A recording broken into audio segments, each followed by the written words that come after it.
Que s'est-il passé le 30 juin 2009, le jour où l'A310 de la Yéménia s'est abîmée au large des Comores? Grâce aux boîtes noires retrouvées 2 mois après l'accident, les experts du BEA ont pu retracer le scénario de la catastrophe. Seul problème, le gouvernement comorien en charge de l'enquête n'a toujours pas rendu son rapport public. Toutes les enquêtes ne se passent pas forcément très facilement, ne serait-ce que parce que les autorités chargées des enquêtes sont plus ou moins dimensionnées pour faire face à des accidents importants. Il est rare quand même qu'une enquête n'aboutisse pas au bout de quelques années. Le ministère français des Affaires étrangères, récemment interpellé par les familles des victimes, espère plus de transparence.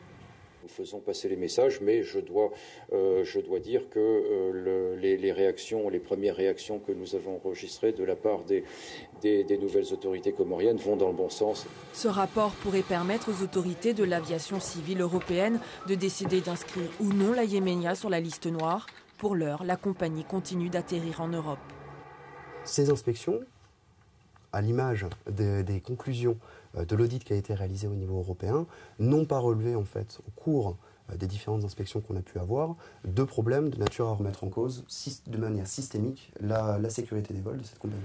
Du côté judiciaire de l'affaire, un autre blocage persiste. Et cette fois, c'est le Yémen qui traîne des pieds, ce qui empêche l'instruction d'avancer. Le Yémen refuse systématiquement, depuis le début de l'accident même, de communiquer des éléments sur l'état de formation des pilotes et sur l'état de maintenance des appareils. Contacté, la Yéménia a refusé de répondre à nos questions alors que l'instruction a mis en lumière des erreurs de pilotage. Les familles se retrouvent victimes de l'inaction des Comores et du Yémen.